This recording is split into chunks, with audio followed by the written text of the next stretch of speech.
Jed has prepared for this show. Matt and I have not. We're doing it on the fly. So if his list looks so much better than ours, I am as prepared as I always am.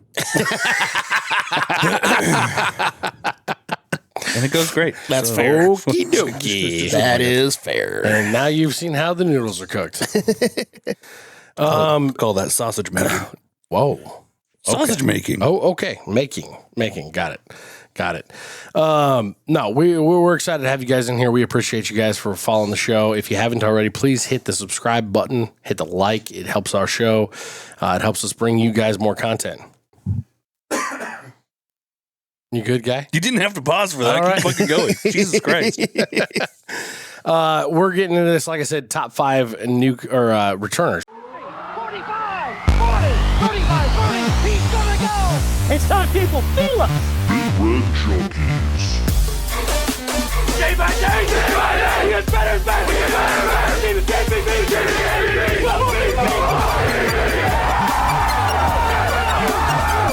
If we die, we die. Man, woman, and child in that. Put him in the aisle. Bring that trophy back to Lincoln. All right. Fucking going. Jesus Christ. We're getting into this, like I said, top 5 new returners. We just did the newcomers last week. Jed, jump in for us here. My number 5 guy is the guy that we like on the show a lot, Vincent Shavers. Having him hopefully be healthy, according to him also, I'm not just talking shit, maybe lose a little bit of weight, and being able to play next to an experienced guy like Owen Chambliss. He's the guy that we need to be, continue to be the guy that we have always expected him and wanted him to be. Yes. He reminds me not as bad in the second year, but kind of like a Cam Lenhart. Yeah. Where there was so much flash in the first year and the second year. And Papa Shavers, we know you're out there. We appreciate the support. We want more than anything for him to take that next step. Absolutely. And be undeniable on the field. I talked about this a couple shows ago. That's a guy that I'm really looking forward to. Yep. So I think if he is healthy, this might be a big breakout year for him. I agree. Like he might take 1 or 2 steps up and really kind of show us some shit. So for me, I'm kind of doing this on level of importance. And so unfortunately he didn't make my top 5 list, but that's literally because we brought in a couple transfer portal guys. One of them, Owen Chambliss, that we poured over obviously on the top 5 newcomers list, and even Dexter Foster, who will be pushing. Yes, Dexter Foster. I think that Vincent Shavers has all of the capabilities to push to be undeniable and get those same snaps that he's gotten so far. It's going to be a crowded room. Plain and simple, it's going to be a crowded room. I hope that they find a way to use him because his impact on the field when he is fully healthy is undeniable. Oh, they'll definitely. I mean, if fully healthy, Vincent Shavers, he will more than find a way to use him. Tear a few guys' heads off. That's all we need. Yeah. That's all we need to see. Yeah. That's all we need to see. Matt, who's your number 5? So he was actually a very close number 5 for me. He came in just below that. My number 4 and number 5 can kind of go either way, mostly because they play the same position. But I'm going with Donovan Jones. I think he and Andrew Marshall both, who is my number 4, not to spoil it, but I mean, Samesies. Yeah, having those 2 guys on the corners out there, it's just wildly important, especially in the Big Ten right now with all the gunslingers out there. Having those 2 guys with all their experience and with the play that they've shown they can have, it's going to be huge. I'm curious about that one from a perspective of Jamal Charles started in the spring game. Was that out of necessity? Was that because of injury? I think it was more out of injury and just kind of intrigue. Maybe just putting different guys in different spots next to different players. Think about one of the main reasons for the spring game. See who can mesh with who. Yeah. I can see that. You explore a lot in the spring game. I didn't necessarily take that as he's going to be a starter come fall. I can see that. My number 5 guy is a guy I've already mentioned, Cam Lenhart. I like it. He's a dude that, like we've said, since his freshman year, he flashed massively. And then I think he's played this tweener role. And last year, I think they made a massive mistake trying to make him play inside. Because I don't think he's, from a body perspective, is big enough to do that, especially in the 3-3-5. Maybe now in the 4-man front, I don't know if they're planning to still play him inside or play him outside.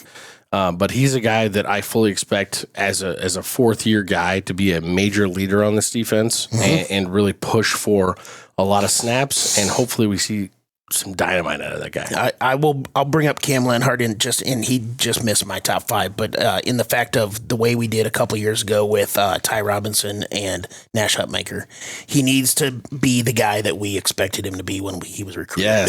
Yes. Absolutely. 100%. Who's on number 4 there, Jed? My number 4 is exactly what Matt's going to do. Andrew Marshall. I don't really know that we really need to say a whole lot about Andrew Marshall. It's pretty self-explanatory. Phenomenal play, and you need a guy like that on the outside. Yeah, not just the experience, but the quality of player that he is.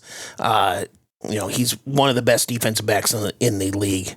And reliable, too. Yeah. That's the thing. He doesn't go for the big splashes. He locks down. And that's important. I'll talk about him in a little bit. That's fine. Okay. A little foreshadowing. He's a little up my list. My number 4 guy is Isaiah Hunter. I think that we saw enough from him last year to know that he has the ability to be that dude. He's got the size, he's got the speed, he's got the ability. I want to see a more confident quarterback throwing him the ball. Yeah. Because he had many opportunities downfield last year that just did not get thrown. Yeah, it took us like 9-ish games to get a quarterback in there who could throw the ball and give somebody an opportunity. So Dylan Raiola could throw it, he just didn't want to. Yeah, that's what I mean. Give the opportunity. That's where we are on that. This isn't a trash on Dylan Raiola show, but I think Isaiah Hunter, the sky is the ceiling. I think the guy is an absolute beast. It's going to be interesting to see how him and Quasi Gilmore play off each other this year, and it's kind of one of those situations where I can bring up the Patriots because people don't hate on them as much right now. Especially after that Super Bowl. Holy shit. We used to have a Bill Belichick button that,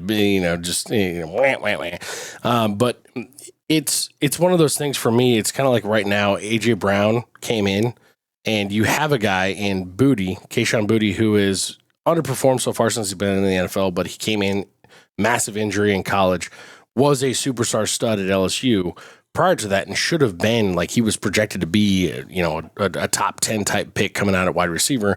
Never quite got there. Working his way back, and it's in one of those situations now where it's like, oh, the room's almost crowded enough that you're an ex. AJ Brown came in, and he's obviously a top 5, top 10 receiver in the league. These two dudes are way more neck and neck. Yikes! No, these two dudes are way more neck and neck than that, but they're both the same style of guy. And I think that Dana Holgorsen is one of those dudes that can make that happen. So I'm very excited to see what they're both going to do. And I think Isaiah Hunter Quasi Gilmore was my number 5 on newcomers. Isaiah Hunter's up there for that reason. I think that with the ability to scramble around and really get outside the pocket, get downfield a little bit more than what we saw before, have a little more time to throw the ball and let those guys go get open. I'm very excited to see what both those dudes are going to do. I agree with everything you're saying, 100%. And just due to necessity in some other positions, I don't have any receivers on my top 5 list. I don't either. But he's there. Barney is still there. I still think that he has Barney's like my number 6-7. More that could be. I'm also really excited to see what Quinn Clark does this year. You literally just read off my 6, 7, and 8. Quinn Clark and Isaiah Hunter and Ja'Cory Barney. This is all more just all the receivers are right behind. It's just out of necessity. It's the only reason they didn't make the list, because I'm excited to see them all play. I'm really excited to see what he can do, because he started to show some flashes towards the end of the year last year.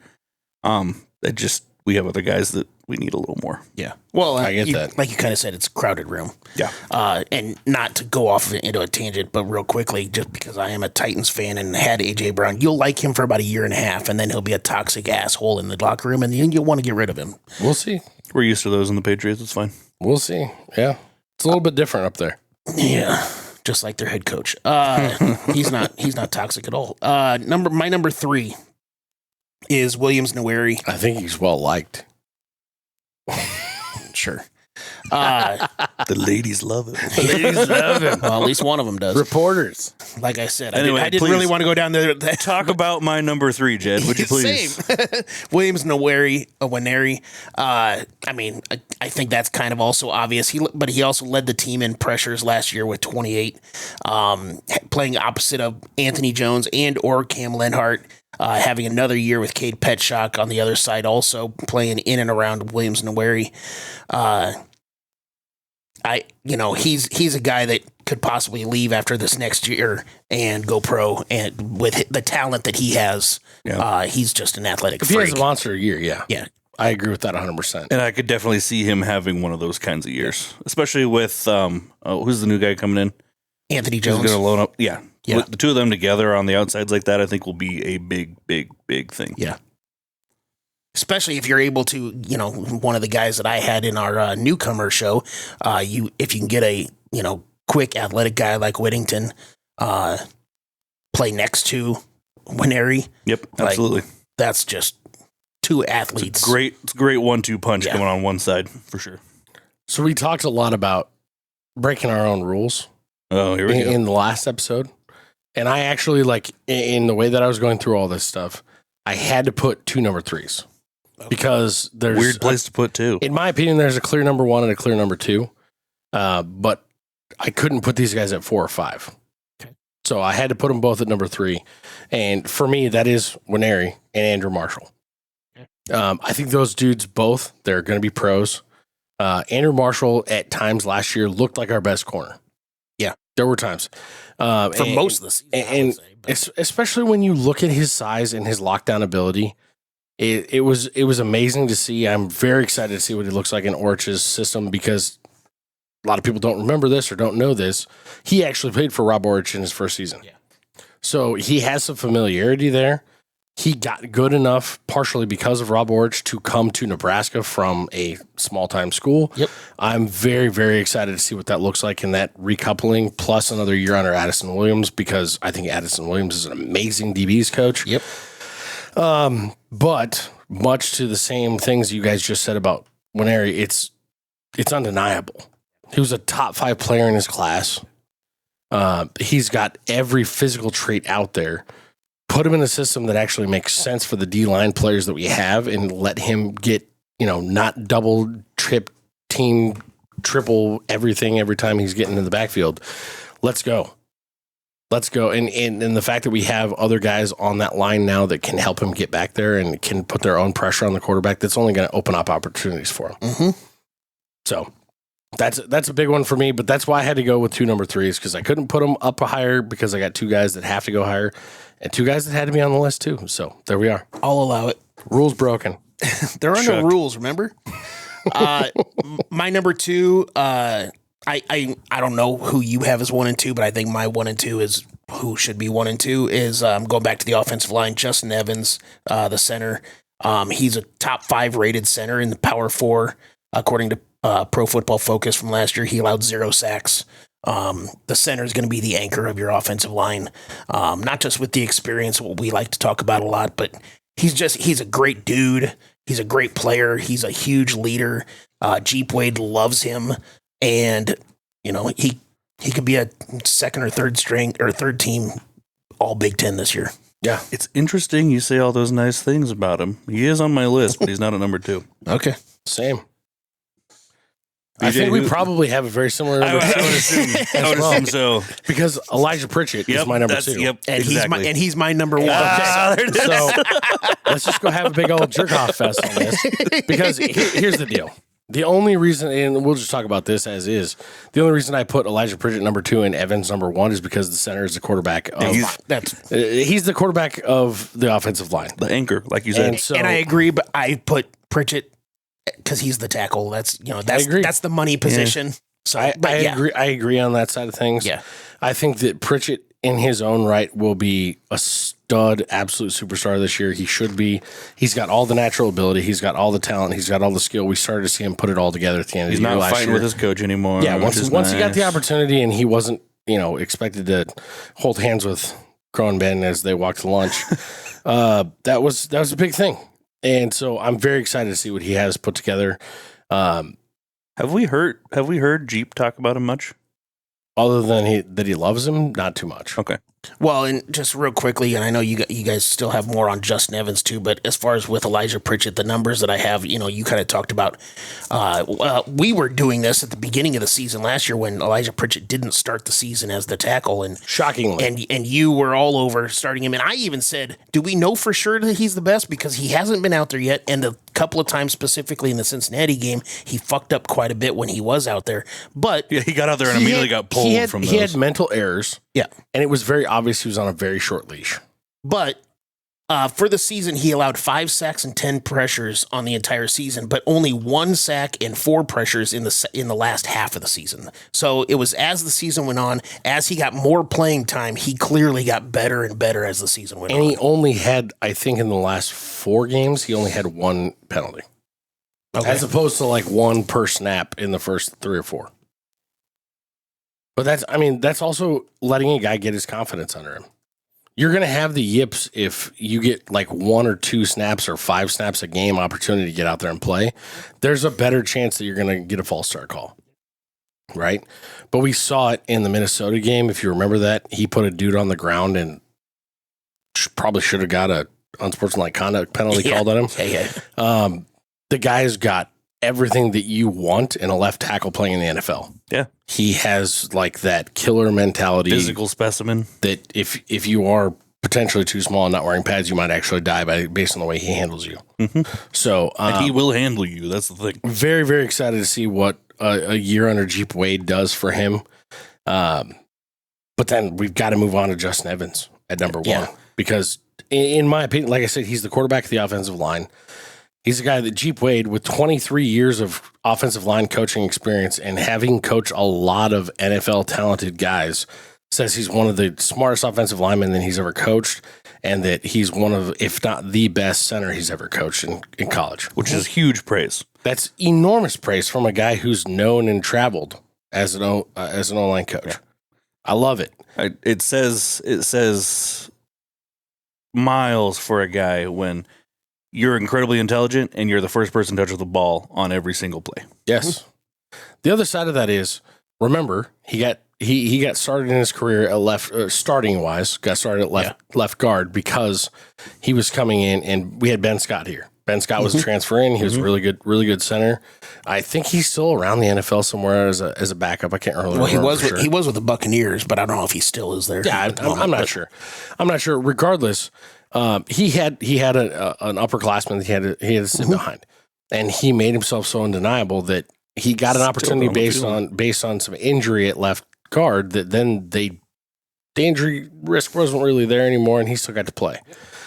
And it was crazy because there were frequently times where he was the one giving the snap call instead of the center. And so the guy's just built for it.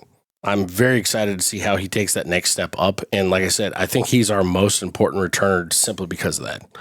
I can't argue against that. Especially bringing in a new quarterback. I was going to say, that's exactly what I was going, is especially the added benefit of he's that comfortable, he's that confident in his abilities, and he's got somebody brand new behind him. Yeah. That's only going to make Calandria better. And not just running back or quarterback, but also the running backs behind him. Yeah, 100%. I mean, I know some of them were here last year, but they played like 4 snaps, so relax. If you're that solid in the middle of the line, it's going to work itself outwards. And when you have that type of intelligence calling out coverages and matches, that's what he's talking. That's what, for anybody wondering, that's what G. Wade's talking about when he's saying one of the most intelligent guys. We heard a lot of that from Holgerson about Dylan Raiola. Oh, he sees everything before the play, all this stuff. Well, it's the same type of thing you're seeing, and a lot of people don't know this, but an offensive lineman has to be able to point that shit out too. Well, also, we've talked a lot about Owen Chambliss in the previous episode with the newcomers and how valuable his knowledge is of the playbook and everything else. You got a guy with Justin Evans who has 3 new offensive linemen, but Justin Evans is going to know that playbook front, back, and sideways. And to be able to make those types of calls to the new offensive lineman, to be able to point guys in the right direction, that's going to be, valuable as well.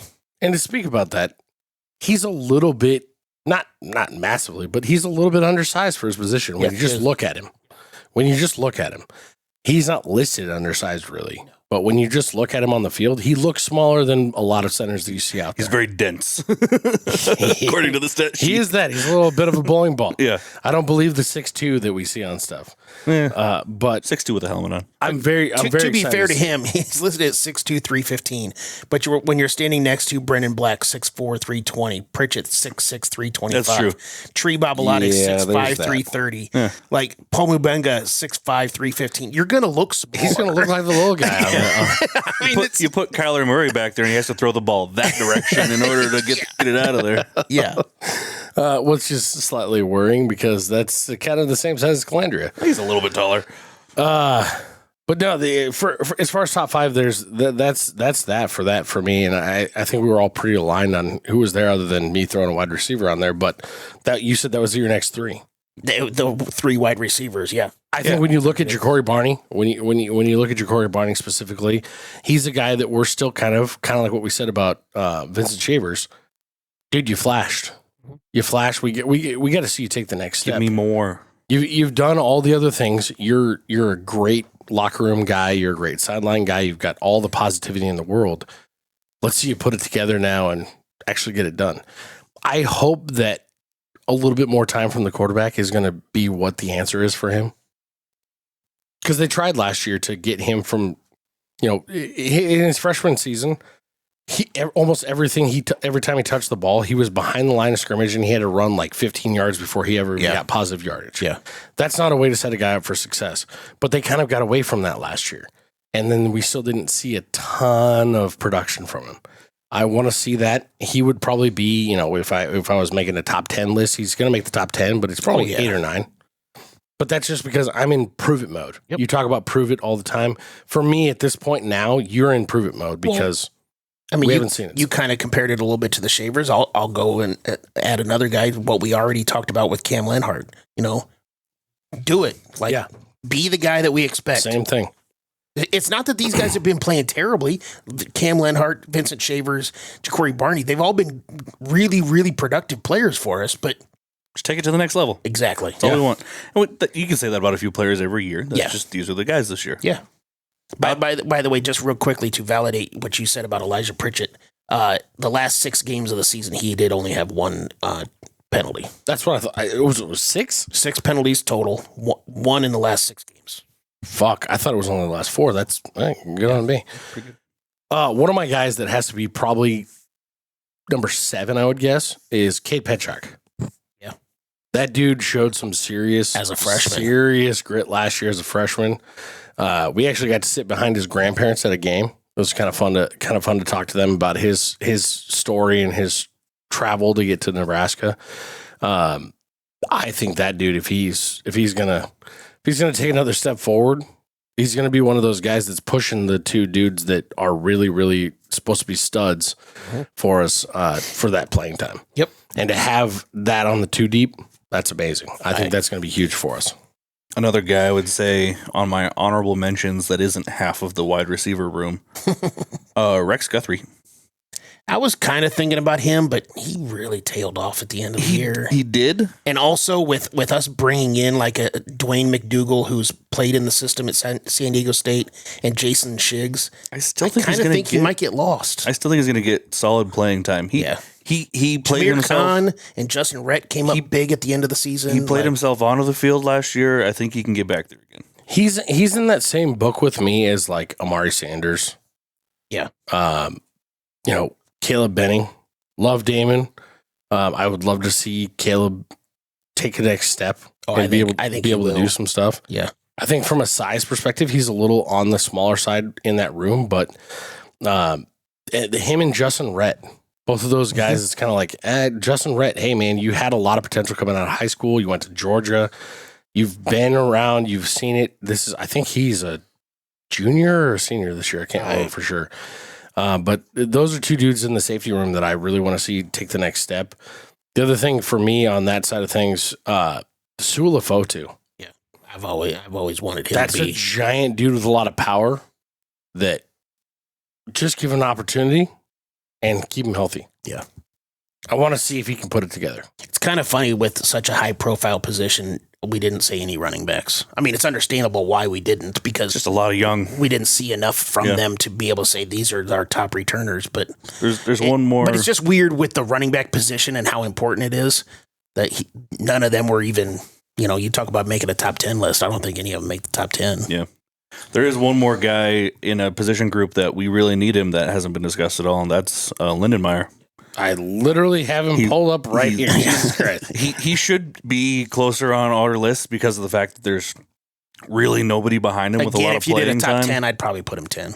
But who's the guy that I really want to see take that next step? Carter Nelson. And push him is Carter Nelson.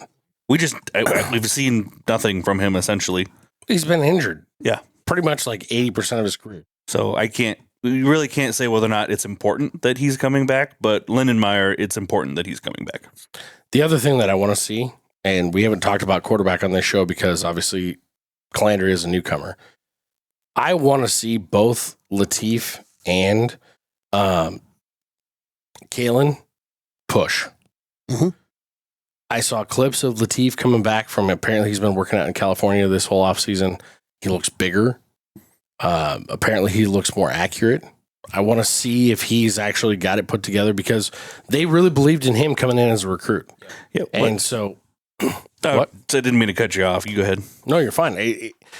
If he can be the guy that everybody expected him to be when he took over for Dylan Raiola last year, and the guy that we saw a little bit of, we saw flashes in the UCLA game. We did. It's undeniable. We saw flashes. He looked good, but when he got rattled, and there were moments where he got rattled, that all of a sudden the accuracy was like me throwing the football. Yeah, we saw flashes against UCLA, but then the last 3 games we did not. Yeah, what we need to see from him, he has good stuff. We need to see confidence from him if he gets on the field. Yes. It's not he's a solid quarterback. He's not amazing by any standard, but he can throw the ball accurately. He can obviously run. He just needs to be confident in his abilities. That's why I don't think he played very well, because of the fact that he made some mistakes in the UCLA game and just never came back from it. And, BJ, you said this the other day, or on our newcomer show, I think it was. He was also still just a true freshman last year. So, He was. We're not shitting on him, but He was very green. These are legit criticisms. So He was very green. Yeah, he's got good stuff. Just be confident in your abilities. And I think another year under his belt, that should help a ton. Another dude that we saw flash as a freshman and then disappeared literally last year, and then we thought he was gone, and then he came back, that I think still has some of that natural ability, and obviously Dad was an NFLer, Willis McGee. I want to see if he can do something. I don't know if he gets buried on that depth chart because we do have some studs there. I don't know if they play him more at the linebacker role outside and not as much on the edge side. I don't know what this new defense is going to look like as much for him. Yeah, that's kind of a wait and see how the defense is going to roll out. I feel like this defense offers him, for his size, offers him a little bit more opportunity. And if he can get back to what we saw flash, and we didn't see Cam Lenhart style flashes, but we saw flashes from him in his freshman year. If we can see that kind of resurgence there, it'll speak a lot to me about him, but it'll also speak to me about some development. So those are some exciting stuff. Let us know what you guys think. Drop it in the comments. If you got a top 5, throw your top 5 down there. Maybe we completely whiffed on these and we massively missed on somebody. One guy we haven't talked about at all, which is kind of surprising to me, and I was about to close it down, but actually just realized Riley Van Poppel. It was one of those where after I did my list and I was like, oh, there's no Van Poppel. It's like, but you want to talk about a guy, fucking live up to your potential. Yeah. I could not justify even putting him in my top 8 because he was such a bust last year. Here's the thing for me that is the weirdest. And maybe that's not his fault. Maybe we put too much in. He didn't even have that much playing time last year. No, he did. He did. But here's my thing that is the weirdest part of that to me. He gets a ton of podium time.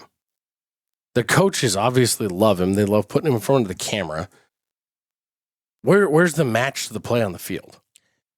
It wasn't. That's So maybe he's not a top 10 guy, but he should be. He should be. He should be based on his should be. potential, based on everything we know about him. Yeah. Maybe a new system is going to be exactly the right remedy for him. Yep. I hope that he's a top 3 or 4 guy on this 100%. list when we get done with the season. Yeah. Also, with some new coaching staff in there, maybe they finally find his full potential. Yep. Yeah, maybe. We love you guys. Go Big Red. And this may be the most unbelievable night in Cornhusker football history.